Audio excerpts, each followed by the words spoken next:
1 Samuel 8-ാം അധ്യായം 1 മുതൽ 22 വരെയുള്ള വാക്യങ്ങൾ. സാമുവേൽ വൃദ്ധനായപ്പോൾ മക്കളെ ഇസ്രായേലിൻ ന്യായാധിപന്മാരായി നിയമിച്ചു.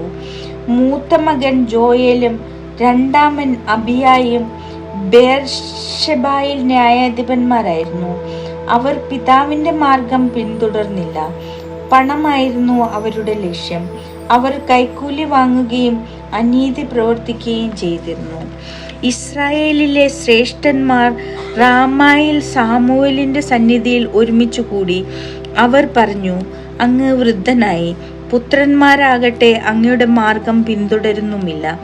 അതുകൊണ്ട് മറ്റു ജനതകൾക്കുള്ളതുപോലെ ഒരു രാജാവിനെ ഞങ്ങൾക്കും നിയമിച്ചു തരിക, ഞങ്ങൾക്ക് ഒരു രാജാവിനെ തരിക എന്ന് അവർ പറഞ്ഞത് സാമുവേലിന് ഇഷ്ടമായില്ല.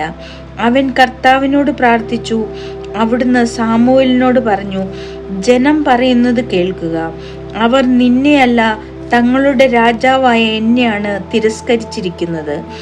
ഈജിപ്തിൽ നിന്ന് കൊണ്ടുവന്ന ദിവസം മുതൽ അവർ എന്നെ ഉപേക്ഷിച്ച് അന്യദേവന്മാരെ ആരാധിച്ചുകൊണ്ട് എന്നോട് ചെയ്തത് തന്നെയാണ് അവർ നിന്നോടും ചെയ്യുന്നത്. അതുകൊണ്ട് ഇപ്പോൾ അവരെ അനുസരിക്കുക. എന്നാൽ അവരെ ഭരിക്കാനിരിക്കുന്ന രാജാക്കന്മാരുടെ രീതി സൂക്ഷ്മമായി വിവരിച്ച് അവർക്ക് മുന്നറിയിപ്പ് കൊടുക്കുക. രാജാവിനെ ആവശ്യപ്പെട്ടവരോട് കർത്താവിന്റെ വാക്ക് സാമുവേൽ അറിയിച്ചു. നിങ്ങളെ ഭരിക്കാനിരിക്കുന്ന രാജാവ് നിങ്ങളോട് ഇങ്ങനെ ചെയ്യും. തൻ്റെ രഥത്തിന്റെ മുമ്പിൽ ഓടാൻ തേരാളികളും അശ്വഭടന്മാരുമായി അവൻ നിങ്ങളുടെ പുത്രന്മാരെ നിയോഗിക്കും. 1000-ങ്ങളുടെയും 50-കളുടെയും അധിപന്മാരായി അവൻ അവരെ നിയമിക്കും. ഉഴവുകാരും കൊയ്ത്തുകാരും ആയുധപ്പണിക്കാരും രഥോപകരണ നിർമ്മാതാക്കളുമായി അവരെ നിയമിക്കും. നിങ്ങളുടെ പുത്രിമാരെ സുഗന്ധ തൈലക്കാരികളും പാചകക്കാരികളും അപ്പക്കാരികളും ആക്കും. നിങ്ങളുടെ വയലുകളിലും മുന്തിരിത്തോട്ടങ്ങളിലും ഒലിവുതോട്ടങ്ങളിലും വെച്ച് ഏറ്റവും നല്ലത് അവൻ തൻ്റെ സേവകർക്ക് നൽകും. നിങ്ങളുടെ ധാന്യങ്ങളുടെയും മുന്തിരികളുടെയും ദശാംശമെടുത്ത് അവൻ തൻ്റെ കിങ്കരന്മാർക്കും ഭൃത്യന്മാർക്കും നൽകും. നിങ്ങളുടെ ദാസന്മാരെയും ദാസികളെയും ഏറ്റവും നല്ല കന്നുകാലികളെയും കഴുതകളെയും അവൻ തൻ്റെ ജോലിക്ക് നിയോഗിക്കും. അവൻ നിങ്ങളുടെ ആട്ടിൻപറ്റത്തിൻ്റെ ദശാംശം എടുക്കും. നിങ്ങൾ അവൻ്റെ അടിമകളായിരിക്കും.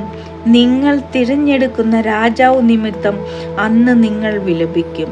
എന്നാൽ കർത്താവ് നിങ്ങളുടെ പ്രാർത്ഥന കേൾക്കുകയില്ല. സാമുവേലിന്റെ വാക്കുകൾ ജനം അവഗണിച്ചു. അവർ പറഞ്ഞു, ഞങ്ങൾക്ക് രാജാവിനെ കിട്ടണം, ഞങ്ങൾക്ക് മറ്റു ജനതകളെ പോലെയാകണം. ഞങ്ങളുടെ രാജാവ് ഞങ്ങളെ ഭരിക്കുകയും നയിക്കുകയും ഞങ്ങൾക്ക് വേണ്ടി പടവെട്ടുകയും ചെയ്യണം. ജനങ്ങൾ പറഞ്ഞത് സാമുവേൽ കർത്താവിൻ്റെ മുമ്പിൽ ഉണർത്തിച്ചു. അവിടുന്ന് അവനോട് പറഞ്ഞു, അവരുടെ വാക്കുകനുസരിച്ച് അവർക്ക് ഒരു രാജാവിനെ വാഴിച്ചു കൊടുക്കുക. സാമുവേൽ ഇസ്രായേല്യരോട് പറഞ്ഞു, ഓരോരുത്തരും താങ്കളുടെ പട്ടണങ്ങളിലേക്ക് മടങ്ങിപ്പോകുവിൻ.